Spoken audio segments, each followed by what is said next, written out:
Good afternoon, everybody. We are now live on the internet, and welcome. And it's good to see a good turnout for, from the public for this meeting. It is an important meeting. We will discuss it very thoroughly. I'd make one request, that you just don't interrupt while we're debating. It's hard enough sitting around this table to make the right decisions. And also in the acoustics of this hall and this room are absolutely awful. Interruptions, they just don't work, please. That's fine. A bit of housekeeping, the usual thing. If you hear a fire alarm, it's probably real. In that case, unless the fire is that way, head that way and to the front of the building, and we'll assemble outside. So the meeting is live online. Please ensure your mobile phones are on silent or turned off, because there's nothing more irritating than somebody speaking and the phone is going, and we hunt around the room for the phone, and we'll throw you out if your phone's going. I kid. No. So we need initially just to go around the table so you know who we all are. So we'll begin to my right with Kim. Kim Brown, solicitor. Tim Ward, committee officer. Caroline Bagnall, councillor for Broseley. Sam Wormsley, councillor for Clump. Beverly Waite, councillor for Ludlow East. George Holyhead, councillor for Brown-Clee. Nigel Lumbey, councillor for Albrighton. Councillor Carl Rowley, St Martin's Western and Ellesmere Rural, substituting Elizabeth Barker. Councillor Colin Taylor, Bridge North South and Alverley. Councillor Rachel Connolly, Bridge North West and Tasley.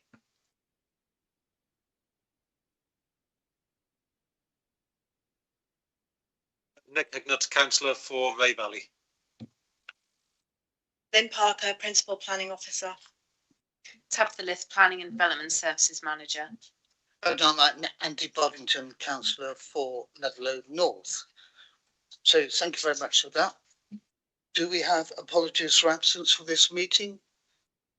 Yes, Chair, we've had apologies from Councillor Elizabeth Barker. Councillor Rowley is substituting. Thank you. So the next thing is the minutes of the last meeting, which was held on the 25th of November. Although with the weight of work that we've had, it seems like it was 6 months ago. And so can we confirm those minutes? Would somebody who was present like to propose it? So I'll take Councillor Waite as a proposal and Councillor Bagnall as the seconder.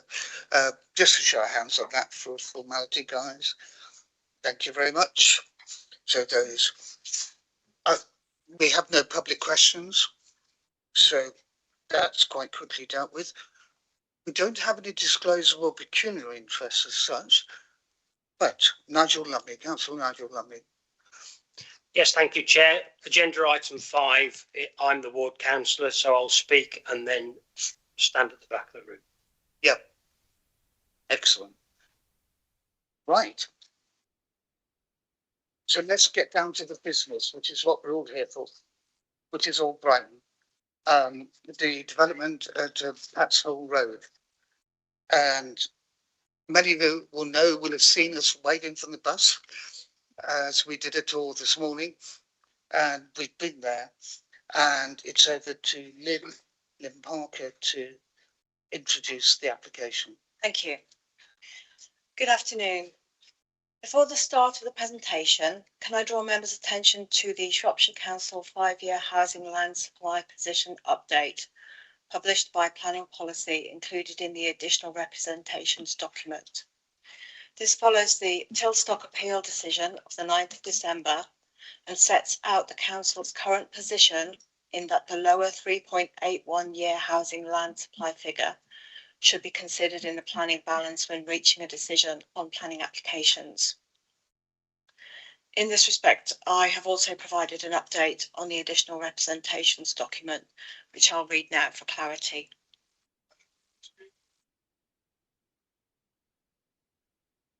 Get a bit closer to your mic there. Sorry.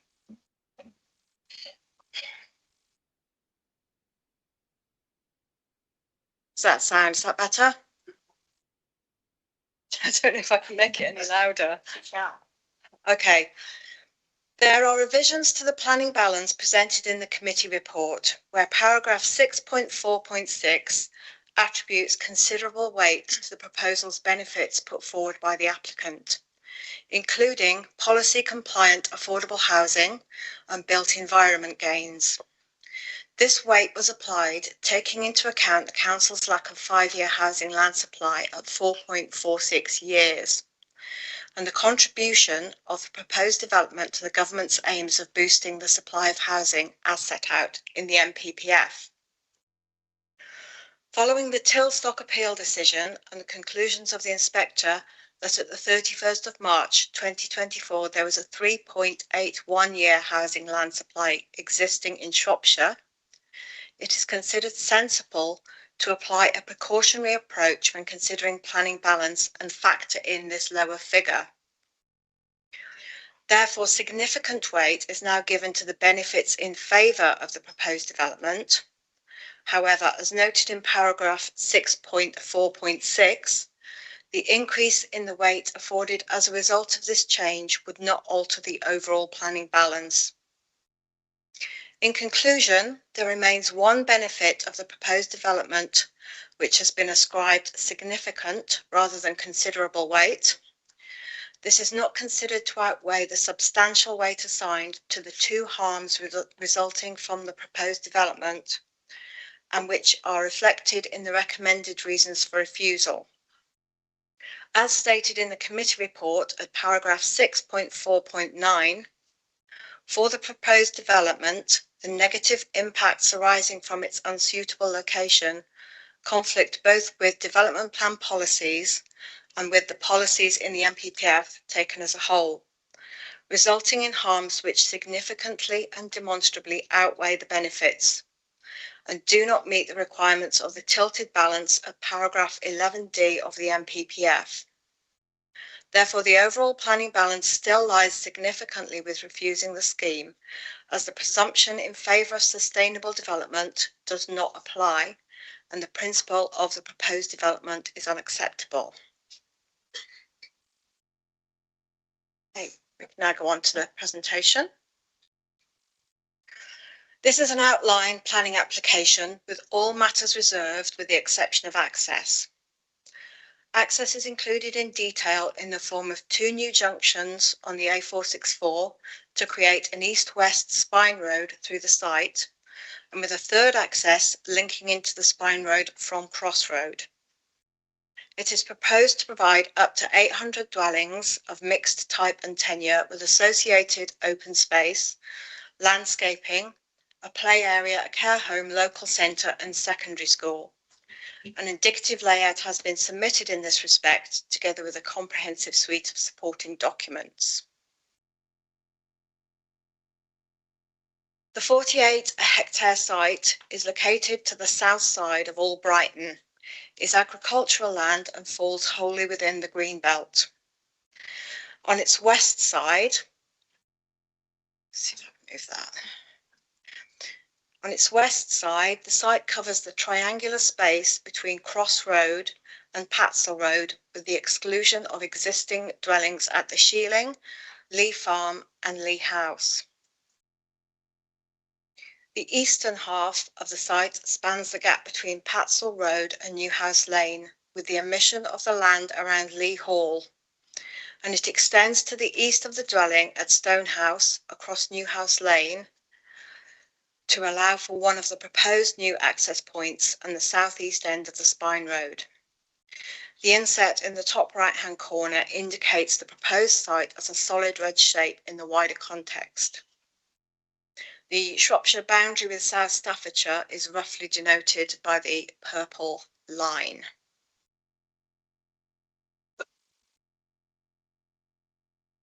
This next slide simplifies the proposed development area and is shown together with the Google Maps image for clarity.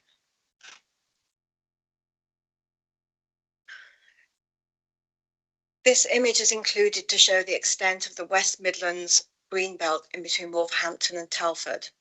Albrighton is located centrally between the two and the site circled in red.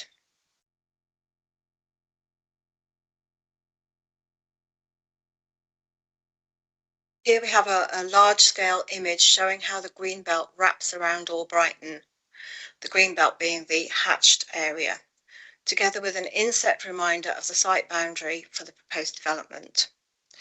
The area shown highlighted as yellow is safeguarded land, which makes long-term provision for future expansion of a settlement whilst retaining the normal strict controls over development until land is released if required.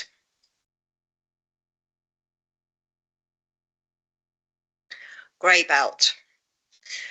As set out in the committee report, the council have considered whether the site could be regarded as grey belt. The Shropshire Council Green Belt Assessment, recently completed in September 2025, concludes that the site makes a strong contribution to 2 of the 5 green belt purposes, one of these being purpose A. You will see on the left-hand side of the flow chart that if the site makes a strong contribution to green belt purposes A, B or D, then it is a green belt site and not regarded as grey belt.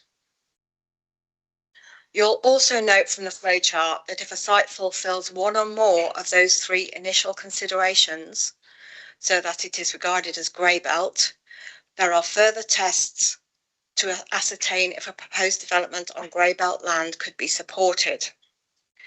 While Shropshire Council do not regard the site as grey belt, the further tests are nevertheless explored in the committee report for completeness. Historic environment. In this slide, the hatched green areas denote the locations and extent of 3 conservation areas in the vicinity. The proposed development site is positioned to the north and across the A464 from Boningale Conservation Area. Albrighton Conservation Area is located approximately 450 metres from the north-eastern boundary of the proposed site.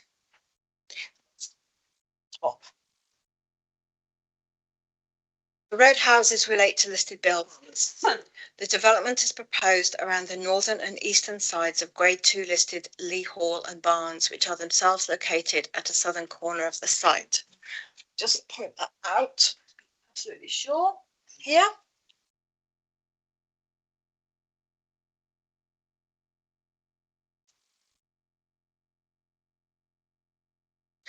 The next slide is simply the illustrative framework plan showing an indicative site layout, including the secondary school positioned centrally with residential blocks either side. The suggested care facility and local centre are located to the west of the secondary school campus with an attenuation basin between them. The plan also shows the 2 proposed new access points off the A464 to facilitate the east-west spine road through the development. So to be absolutely sure, that is here. This is the spine road.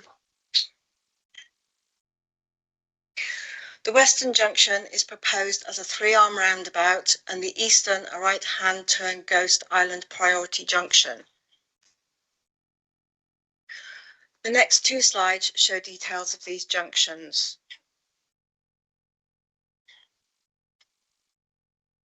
This slide shows the 3-arm roundabout with ties into existing private accesses on the south side of the A464.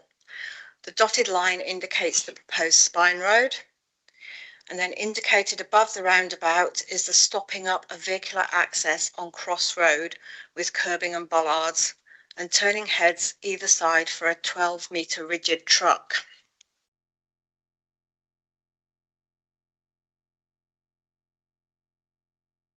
Here we have the Ghost Island junction with visibility displays. The top left of the drawing also indicates the stopping up of vehicular access on Newhouse Lane with curbing and bollards, and a proposed turning head suitable for refuse vehicles adjacent on its south side. Again, the dotted line indicates the proposed spine road.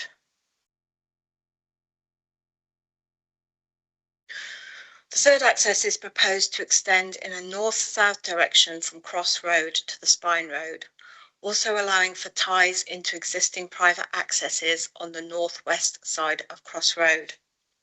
Patzel Road, indicated by the orange dotted line on the right-hand side of the drawing, is shown to be stopped up, again with curbing and bollards, and to be downgraded to a byway with access through into the site.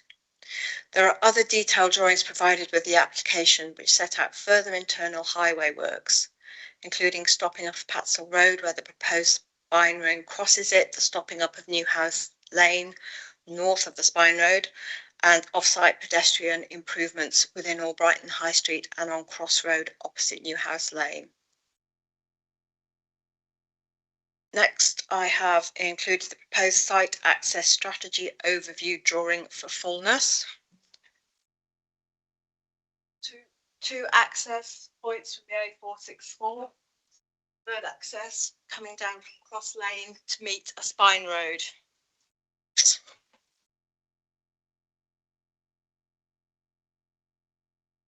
And finally,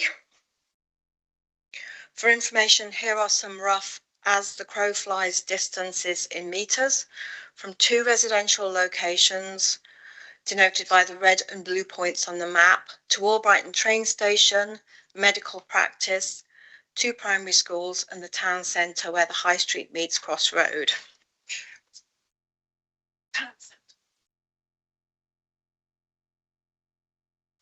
Bus stops are also in this vicinity on the High Street. As set out in the committee report and noted before the start of the presentation, the overall planning balance still lies significantly with refusing the scheme, as a presumption in favour of sustainable development does not apply and the principle of the proposed development is unacceptable. Members are requested to support officers' recommendation for refusal of the application for the two fundamental reasons set out relating to policy and Greenbelt. Thank you. Thank you, Lynn. Are there any questions for Lynn on that presentation, looking around the committee? There are no questions. Do you want to contribute anything, Dan?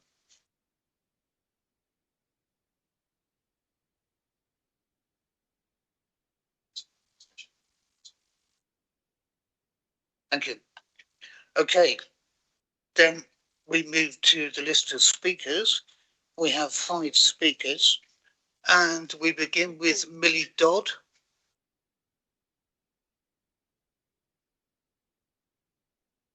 If you press the right hand button and you have 3 minutes. Good afternoon. My name is Millie Dodd and I'm an account director at Just Build Homes. We worked with Bollingale Homes during the determination period of this planning application to explore supported voices for Albrighton. As a result, 25 individual local letters of support were submitted for this site, each with their own personal reasons why they want to see this development go ahead. Natasha Brymel is a private renter who lives in a development bordering the site. She said, "I support this application for new homes because I believe it will benefit everyone in the long run. The development will create much needed housing, which will help those struggling to find affordable homes. It will boost the local economy by creating more jobs and providing essential facilities, including schools and pharmacies. This will improve the quality of life for local residents and bring growth for the community." A key theme of support was the opportunity to deliver homes alongside infrastructure in a highly accessible location, close to public transport and rail services. Residents consistently highlighted the importance of balanced development, not just housing, but services, green space and connectivity. Rhys Morgan is a local homeowner. He said, "The location of these plans work well with the transport links near to it, both rail and road. We need a GP surgery and shops. It will really benefit everyone. It's good to see green spaces which will also help the environment and our well-being, and this plan offers a good mix of homes and services, making the area better for future generations." This view was echoed by Philip Houghton, who said, "I particularly support this project because it includes much needed infrastructure. It's crucial to build not just homes, but everything needed for a thriving community. This development stands out because it considers these factors, making it a positive step forward for the local area. Across the letters of support, a clear and consistent message emerged. Too many people are being priced out of the communities they grew up in, and too many are unable to find homes near the people and places that matter to them. Paul Hartley is a long-term local resident and ex-veteran. He said, "I've been living here for 13 years. As an ex-veteran, I relate to the difficulties in finding housing.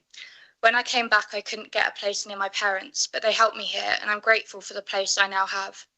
I believe building homes will help others just like I was helped and make it easier for people to settle and find their own space." And Diane Mullard said, "There are young people in my family who won't be able to afford a house. They're still children now, but eventually they'll want to live nearby, and I don't want them moving away because there aren't any affordable homes. This development would definitely help tackle these issues." Almost everyone in this room will know someone affected by the housing crisis, and you as councillors today have the opportunity to help people like Natasha, Reese, Philip, Paul and Diane, as well as many other residents in your area, by approving this scheme and giving local people the homes they need. Thank you. Thank you. Absolutely brilliant timing. Congratulations. Are there any questions of Ms. Dodd?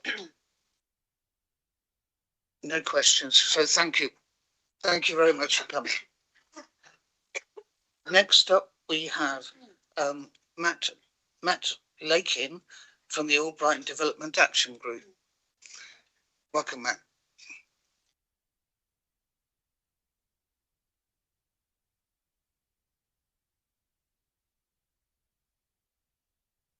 I hope you're not going to read all that paper. If you press the right button, and then you have 3 minutes.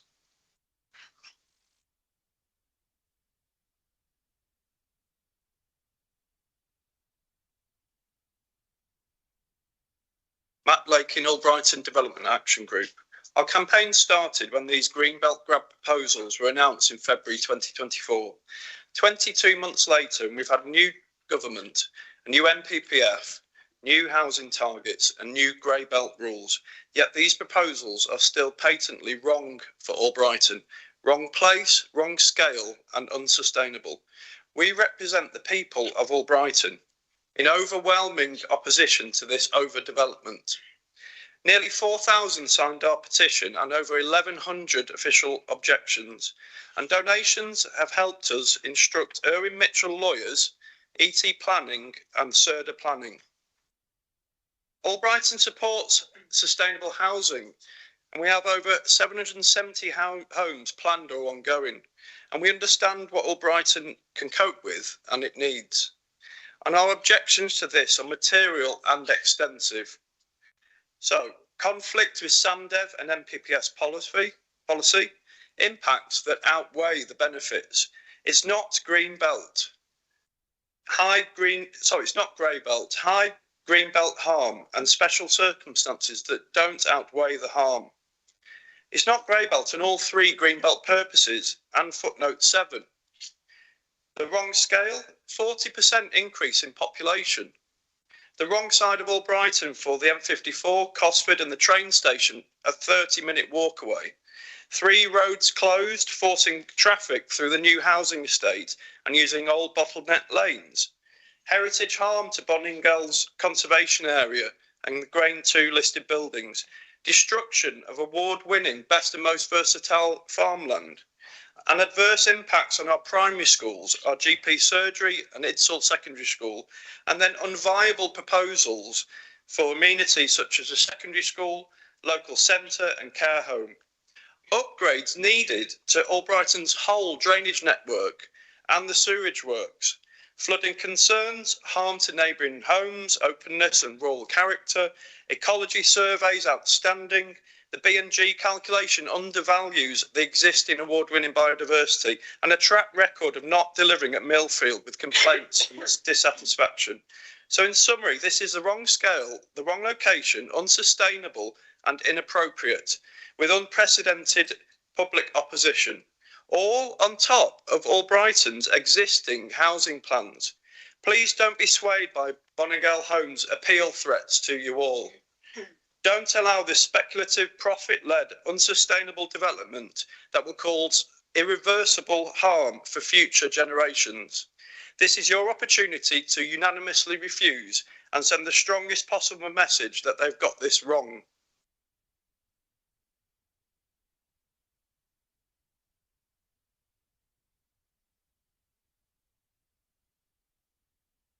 Thank you, Mr. Lakin. And again, absolutely bang on the button on time.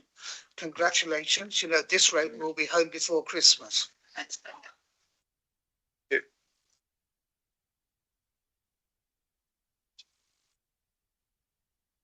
Sorry, yeah, I've got to ask if there's any questions. My error. Any questions? Colin? Thank you. Could you just reiterate the number of houses you say are already planned or under construction, please? We've gone through what was planned in the developing local plan and what has been awarded planning permission. We've actually got to 771. That's currently being built. A third of those are being built by Bonningham Homes themselves, so they've got their slice of the cake. Can I ask a further question, please, Yeah. Chairman? Yeah. How many of those homes are classed as affordable? I can't say the answer to that, Colin. Right. Okay. Thank you. Off the top of my head. Okay. Thank you very much. Thank you. No questions from the floor, thank you. So we now move on to Albrighton and Donington Parish Council. And we have Councillor Colin Noakes, I believe.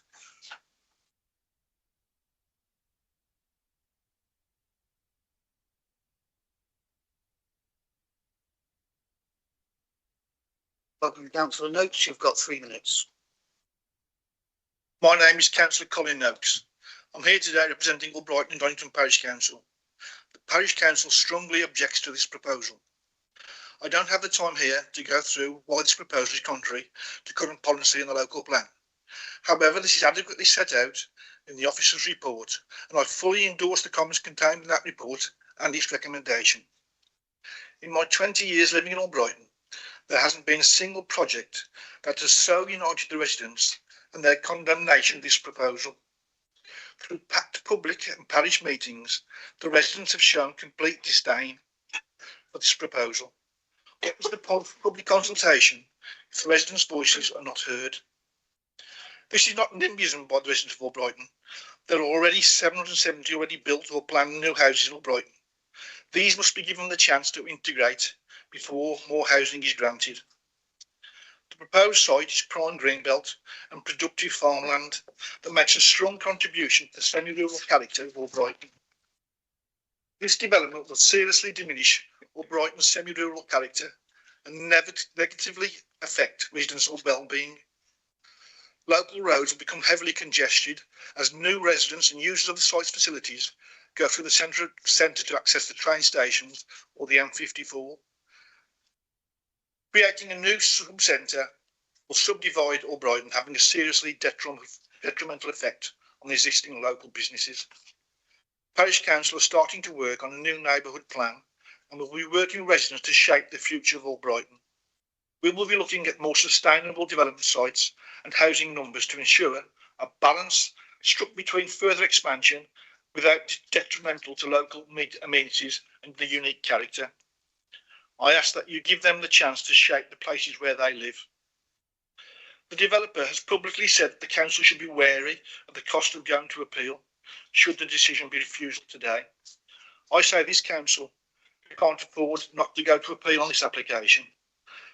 This county has some wonderful towns and villages, and it may be Albrighton that is in the following line now, but it could be wherever you live next. I respectfully request the committee stands with the people of Albrighton and refuses this application in line with the officer's recommendation. Thank you.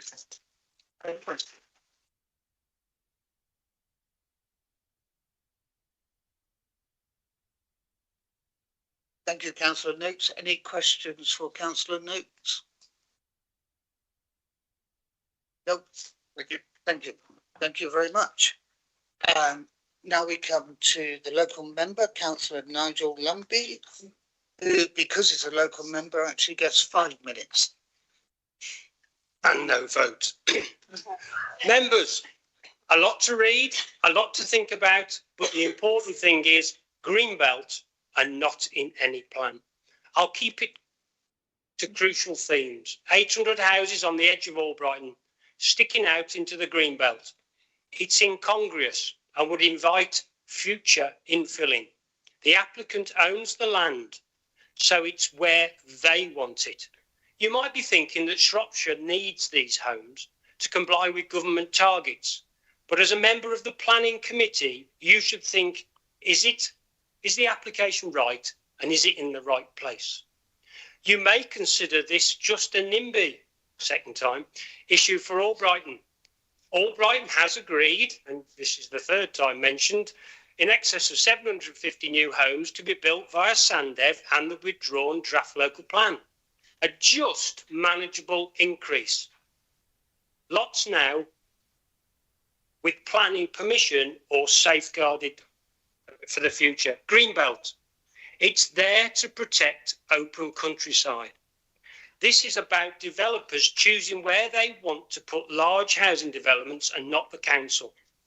The application was originally submitted before Greybelt was a twinkle in the current government's eye. They wanted to use their resources to overpower our council into submission. This same tactics, because of an out-of-date local plan, will be used by any developer on any of Shropshire's countryside. It's important that the people of Shropshire are involved in the process of choosing where our development should be. And that's what local plans are for. There are no very special circumstances to justify moving from NPPF on Greenbelt. Greenbelt is there for a reason, and you only lose it once. Greybelt, Albrighton, is it a village or is it a town? The council and ADAG's independent assessment says for these purposes, it should be regarded as a market town or a large built-up areas. Members, think what a typical village looks like and now compare that to Albrighton. Everything a historic small town should have. Let's put this into perspective. Last week at full council, we had the Shropshire Tax Base Report, a public document. It listed all the settlements in Shropshire with bandy equivalents. That's 164 tax areas. Members, where do you think Albrighton came in on that list? Bottom half? I'll start from the biggest. Shrewsbury, Oswestry, Bridgenorth, Market Drayton, Ludlow, Whitchurch, Shifnal, all towns, Albrighton and Donington. So that's 8th largest in Shropshire. No wonder we are described as a key centre. And then below that, Church Stretton, Wen Town and Much Wenlock Town. So what about the inducements? 700 pupil school. We don't need it. It's an oversupply at Idsall School, Shifnal, which current catchment into Telford and Wrekin and can pull back to cover any Shropshire increase. Doctors, Albrighton Surgery say it has an open list, which will expand to demand. They have an expired planning permission for 6 more consultation rooms, which provides a presumption of approval on reapplication. Care home, Albrighton's got 2 already, with 4 more within 5 miles. It's not needed. Shopping centre, a large shop will kill off the known and conserved core shopping centre by creating an out-of-town alternative. 35% affordable homes. That's the minimum mandate by Greybelt rules. They're always needed in Shropshire, but the applicant's currently builds and Albrighton's expected builds are providing a steady stream of affordable homes, meeting Albrighton's needs, as they are for houses in general. At 35% affordable, I think this site isn't viable and the stated positives will disappear. Members, I ask you to vote to agree with the officer's recommendation and agree with the 1,125 residents who opposed on the planning portal. Wow, I think that's the biggest amount against one application. And the near 4,000 in the Lakes Reps, it only shows 2,000. I think that's incorrect. Who signed a petition against this. ADAG has the mandate to speak for Albrighton. Thank you.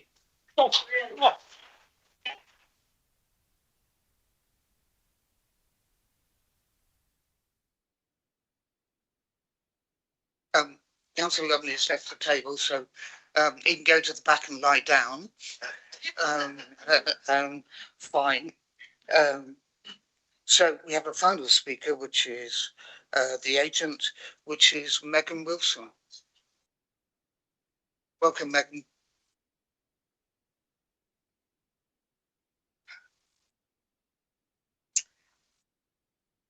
Thank you. Okay. I'm here today on behalf of the Albrighton-based applicant Boningale Developments. I will not repeat the summary already provided by officers. Instead, I want to focus directly on why this application should be approved and why the officer's recommendation is fundamentally flawed. This proposal delivers an unmatched package of community benefits for Albrighton: a new secondary school, a modern GP surgery and pharmacy with minor injury unit, a specialist care home, a local centre including supermarket, flexible workspace and training facilities. These facilities are not mere mitigation, as the officer's report suggests, but much needed improvements to the community, providing safer roads, upgraded facilities and removing the need for over 400 students to be bused to Shifnal. These improvements respond to long-standing, well-documented needs. The economic benefits are equally clear, cannot be dismissed and require substantial weight in decision-making. They comprise 1,210 jobs being created, an additional £101.1 million being added to the Shropshire economy, 6.6 million of which will be retained within Albrighton every year. The proposed Spine Road is another major improvement, a safe and modern, strategically important link from the A449 into the village, addressing on-the-ground experience, especially by local residents, relating to the current unsafe and substandard access options to the village. Crucially, there are no technical objections, not on highways, flood risk, ecology, heritage or trees. Every matter has been robustly addressed. This development is safe, deliverable and well designed. So let's be absolutely clear. Recommendation to refuse is not based on technical harm. It is based solely on the site's greenbelt status and the council's unconvincing and obvious attempt to manipulate the assessment of grey belt by overnight reclassifying Albrighton as a town, contrary to its treatment in the adopted and indeed withdrawn local plan. The site plainly meets the government's definition of grey belt and satisfies the golden rules through the delivery of 280 affordable homes in a location that suffers from some of the worst affordability issues in the county. Members, Albrighton is one of Shropshire's most sustainable settlements. Its close functional relationship with Wolverhampton is unquestionable. The only reason it has not grown more is because of Greenbelt policy that has held it back for decades. As a result, Albrighton has not contributed its fair share to meeting Shropshire's housing needs. There has been no real infrastructure improvements, and it has placed unnecessary and undue pressure on surrounding settlements such as Shifnal, Ludlow. As a result, the situation is now placing the council in a very precarious position. As discussed, the recent decision at Tilstock established that the council only has a 3.8-year one supply, a shortfall of 2,522 dwellings on top of a minimum requirement of 10,631. This application alone will provide 800 homes. So, you are being asked to refuse a well-designed, technically sound and economically beneficial proposal. If you could wind up now, please. Yeah. So the question is, will protecting this single parcel of Greenbelt genuinely serve the best interests of the wider county, when the inevitable consequence is forcing other communities such as Bridgnorth, Shifnal, Rosalie and Wilson? Okay, thank you very much. Are there any questions for Councillor Wilson? Councillor Waite? Thank you, Chair. You just stated that there was no objections from any of the Shropshire Council areas. Environmental protection has suggested that there is an issue with, let me read it to you rather than trying to. Environmental protection has identified the site and surrounding areas as potential contaminated land under the Council's Environmental Protection Act. Blah, blah, blah. This is primarily due to the presence of former refuse tip in the eastern part of the proposed development site, Zone B.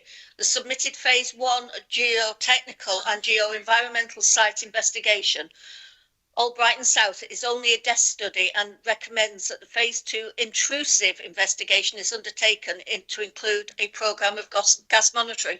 Surely that suggests that there has been some objections to your plan. Absolutely not. So this application is in outline. So I think it will be confirmed by officers that there are no technical objections to this. That a phase 2 report would something that would be conditioned and required ahead of reserved matters application being submitted. Okay, any other questions? No, thank you very much. Okay, committee. I'm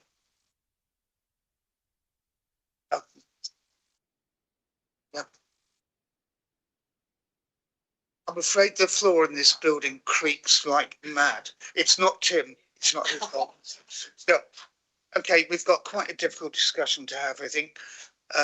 So who wants to lead from the committee on the discussion? Somebody has to be first. Okay, Councillor Walmsley. Since I became a member of this planning committee in May, I've had to make a lot of difficult decisions. It is, sorry, I'm a bit closer. We've had to make a lot of difficult decisions. We've had lots of applications in front of us where the pros and cons seem very finely balanced, and everything I read prior to this meeting and everything I've heard in this meeting leave me feeling that the balance is very much going with the officer's recommendation to refuse this application. I think for me, extra affordable homes for people in Shropshire are absolutely essential. Extra facilities for local communities are so often welcomed. And what really strikes me in this case is that the benefits for the local community that have been presented as reasons to support the scheme are actually don't seem to be welcomed by the local community. And what I see is a scheme that's much larger than seems appropriate for the local area. There's obviously been a lot of discussion about Greenbelt, but I think there's also just the general sustainability of the location and appropriateness for the community it's next to. So I'll carry on listening with interest, and I would like to feel that we could end up at a point where this is a balanced decision, but I think for me we're not there at the moment. Okay.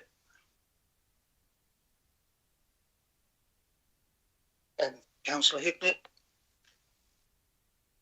Thank you, Chair. Can I firstly say I don't base my planning decisions on the threat of being taken to appeal, as indicated in emails that I've recently received. My opinions are based on material planning concerns and always will be.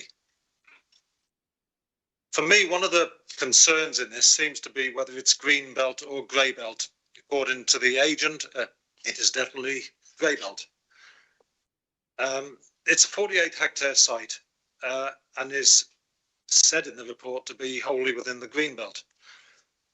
Urbanising this area would result in a high level of harm. But does it qualify for any of the exceptions to inappropriate development, as stated in paragraphs 154 and 155 of the NPPF? Well, the final interpretation is a matter for planning judgment for individual members to decide. And also the NPPF was revised in December 2024.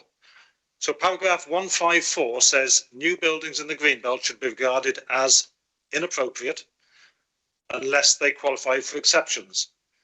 And the exceptions being limited infill or redevelopment of previously developed land. This is not, in my opinion, previously developed land. Also, they must not have a greater impact on the openness of the Greenbelt than the existing development. There is no existing development. Also, they must not cause substantial harm to the openness of the Greenbelt, where the development would reuse previously developed land and contribute to meeting an identifiable, affordable housing need within the area of the local planning authority. That refers to previously developed land. Moving on to paragraph 155, and as you can tell, I've been concentrating, doing a bit of homework on this last night. The guidance sets out, amongst other things, the considerations involved in assessing the contribution Greenland makes to green belt purposes. where relevant to identifying grey belt land, and that's the important end of that sentence. Also, those authorities otherwise required to determine whether land constitutes grey belt in decision making. So the issue of whether this is green belt or grey belt is therefore key to our decision. Now, footnote 55 to the NBPF sets out that if development is considered to be not inappropriate on previously developed land or grey belt, then this is excluded from the policy requirement to give substantial weight to any harm to the green belt, including to its openness. But this, to my mind, is not inappropriate development on previously developed land or grey belt. So it follows that if the test of impacts to openness or to green belt purposes are addressed, and therefore a proposal does not have to be justified by very special circumstances. Let me put this into perspective because I think I'm rambling on a bit subject. If this land is not grey belt, then it is green belt, and as such it doesn't qualify for the very special circumstances required to overcome an objection to the high level of harm which I believe this would cause. The percentage of affordable units is probably acceptable. The care facility, as I can see, isn't proven or needed. The secondary school seems to be superfluous. The active travel routes might be beneficial when they're completed, but we won't know that really until reserve matters. And it's using some BMV land, best and most versatile. On balance at the moment, I can't see how I can support this application, so I probably would be going with the officer's recommendation. But I'm happy to listen to the rest of the debate before making my decision. Thank you. Okay. Nobody's particularly butting. Oh, sorry, I can't see you behind the screen. Councillor Bagnall. Yeah. Councillor Bagnall. Thank you. I mean, I would echo much of what has already been said by my colleagues. My feeling is very much that once Greenbelt's gone, it's gone. And actually, it doesn't matter if it's grey belt or green belt. Once it's gone, it's gone. It's built on. I'm concerned that to encroach upon this green belt will encourage further encroachments in the future. It's best and most versatile land. We should be protecting that at all costs. We've had many discussions around this table on the matter in the past, but I just feel on this occasion we should be holding that in very high regard. It's very easy to say, well, we need affordable housing, we need housing of all sorts. I agree with that, but I've just checked and the population of Old Brighton is around 4,000. Well, given that we were told earlier on that 700 houses have already been given permission, and this is a further 800 properties, that is a massive increase on the size of one small community. And it may be that facilities will be built and provided, but it's going to change the nature of what is, I think, a very attractive small community. And I feel minded to go with the officer's recommendation on this occasion. Although I do appreciate the amount of work that's gone into trying to make this project acceptable, but I just feel, I mean, I certainly do not appreciate being bullied into making a decision by the threat of appeal. So I'm minded to go with the officer recommendation. Yeah. Councillor Hollywood. Yeah. I know I'd do it. That's all right, Andy, no problems, man. I need stressful meeting, hasn't it? No, I just like to say I'm in line. I'm in line with the officer's recommendation. Really, is looking at the application. I just see multiple areas where it clashes with policy, and I'd also like to note, in line with Councillor Hignett, that the threat of being taken to appeal doesn't actually change any of that. Okay, just looking at where it does with the policy. I'd say in Greenbelt harm, and it is Greenbelt, the site's high quality Greenbelt land, not allocated for development, and there's no very special circumstances have been demonstrated to justify its loss. And I fear that approving this would set a precedent for future damaging future Greenbelt protection. And this would directly contravene the NFPPF Section 13, Core Strategy Policy CS5, and the SAMDEV Policy MD6, all of which give substantial weight to protecting the Greenbelt. Furthermore, the overdevelopment and unsustainability scale. The proposal is going to increase Albrighton by about 60%, with a 40% increase in population, a scale that's completely out of proportion with the village, threatening its rural character and community cohesion. This again, contrary to MPF Section 12, Core Strategy Policy CS6 and SAMDEV Policy MD1, MD3 and SD1, which require development to be of appropriate scale and respect local character. Another issue, infrastructure and services under strain. Local amenities, especially the GP surgery and schools, are already overstretched. There's no credibility or evidence of funding for the promised new facilities, and the development will place unacceptable pressure on the existing ones. This again conflicts with MPF's paragraphs 8, 20, 34, 95 and 104, as well as Core Strategy Policies CS9 and CS11. I could go on and on. Highways and location. The site is poorly located for sustainable transport, with worsened congestion and permanently closed historic roads impacting both residents and local agriculture. We went on those roads today and we saw how awful they were. They were mostly underwater. I know that Albrighton does have a very high water table. It's not going to be the best place for heavy traffic. Okay, this again contrary to MPPF paragraph 110 to 113 and Core Strategy Policy CS6, which requires safe and sustainable access and promotes sustainable transport. I would also just like to add the overwhelming community opposition. There's more than 2,000 residents have signed a petition against the scheme. Now I know we have 25 letters in support, but I think one seems bigger than the other. Alongside, with formal objection from the parish council, multiple community groups. And I'd have to say the harm, especially to the Greenbelt, local infrastructure and community, far outweigh any claimed benefit. That's my 2 cents, I'm afraid. Thank you very much. Yeah, can we just allow the committee to deliberate, please? Councillor Rowley, I think you wanted to speak, and then Councillor Waite. Thank you, Chair. I'm with the other councillors at the moment and the planning officer. We see a lot of speculative planning applications coming into Shropshire at the moment because of the shortage of housing. We understand that.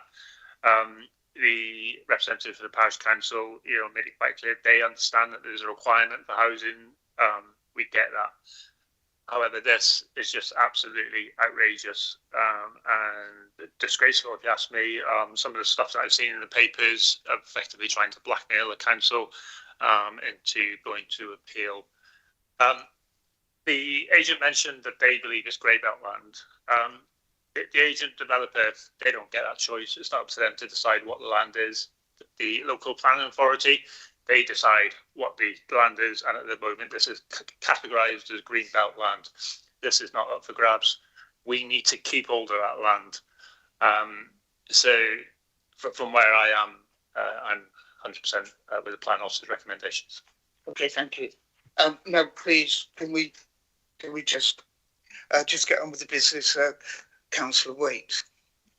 Thank you, Chair. And I do feel sorry that I can't quote the same amount of things as Councillor Hollier. However,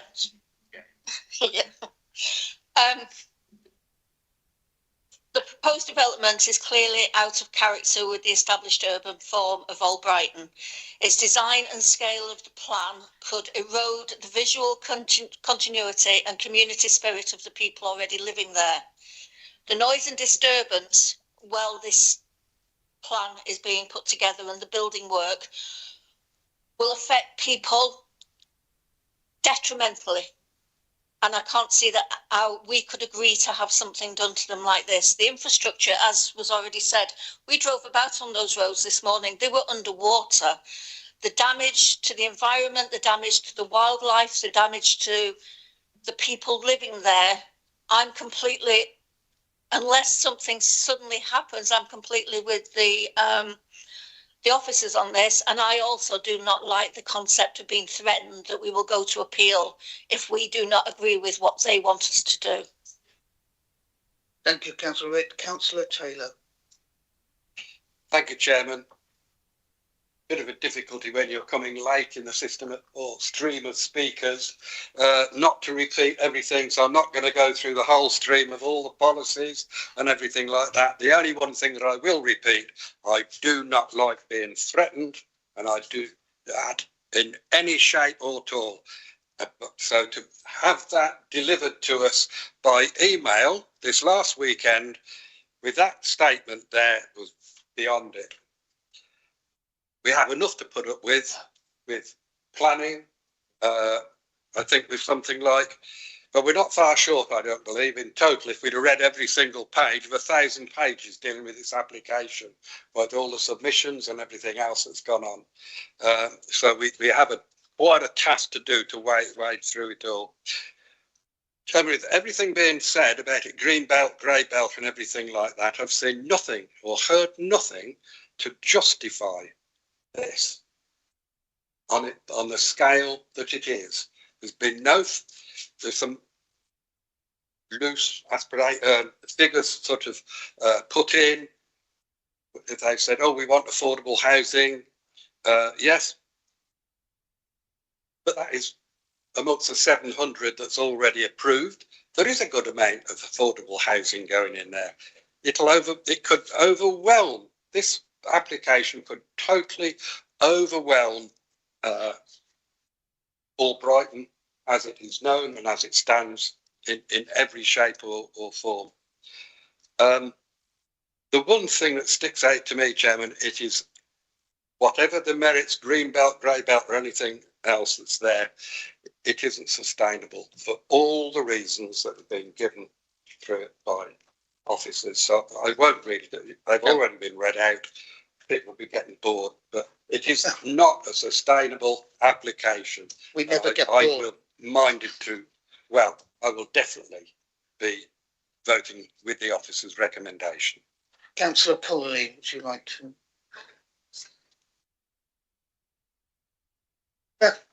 Still one. Thank you. I'm the last to speak, I think. I'm going to speak. Oh, you're going to speak. Okay, sorry.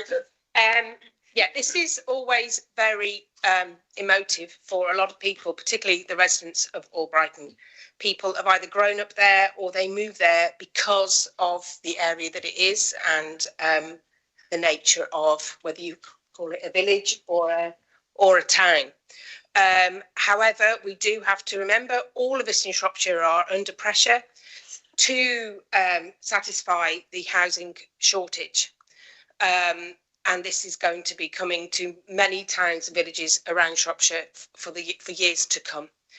I recognise that you've already got, as previously been said, 770 houses already identified.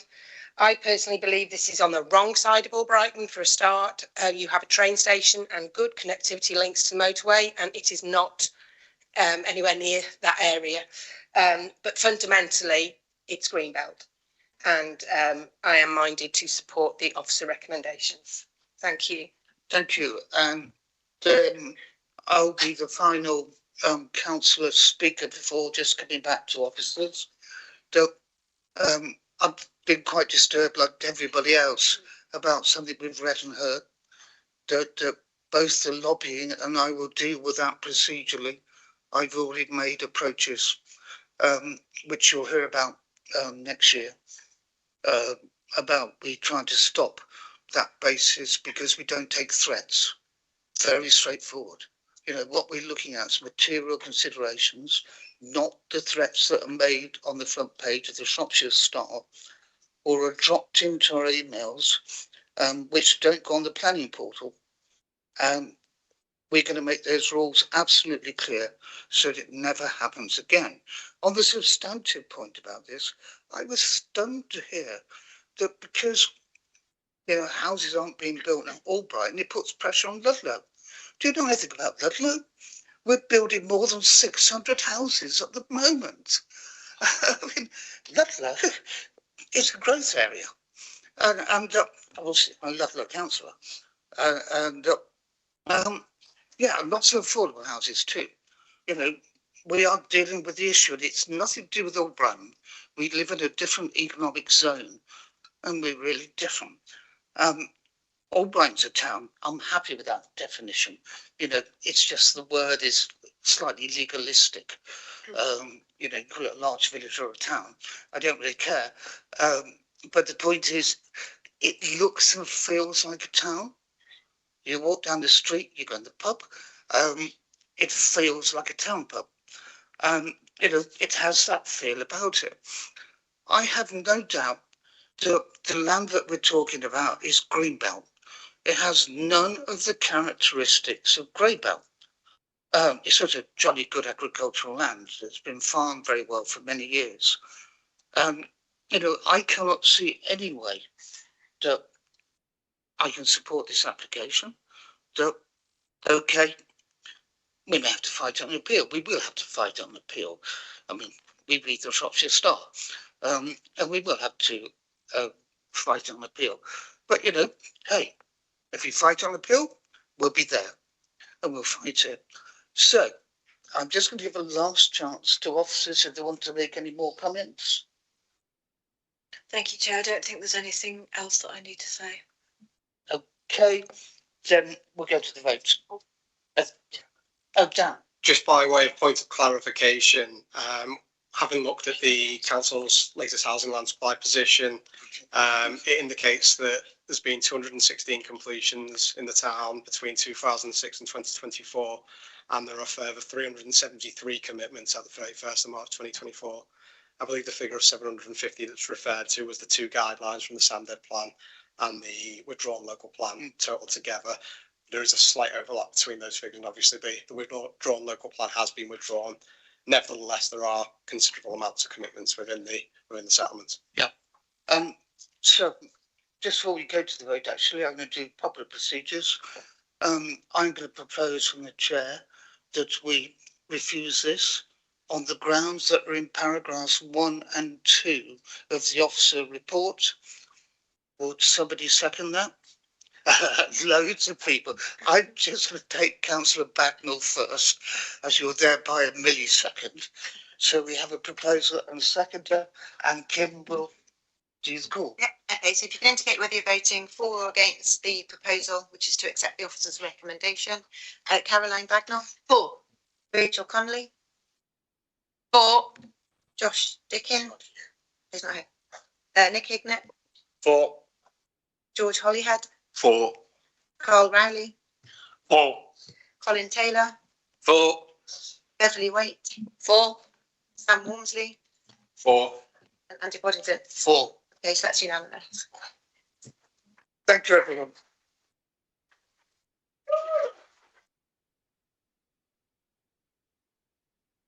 Okay, folks, look, we're just going to take just a minute's break while you leave the room. The next bit of the meeting is dead boring. And because of the acoustics in this room, it's going to creak like mad. So if you could use that door, and thank you all for coming.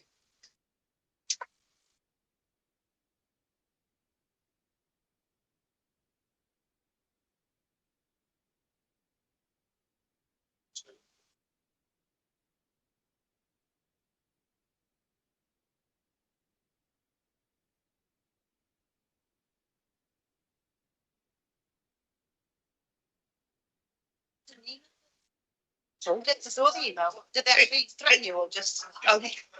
There was a briefing that came out.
Right.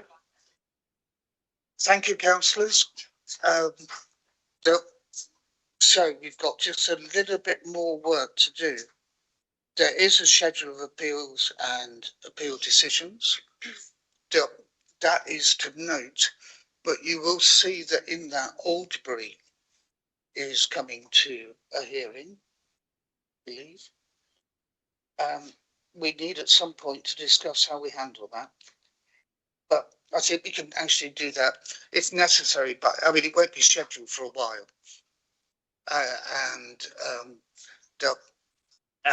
So we'll discuss just how we manage that hearing at that point.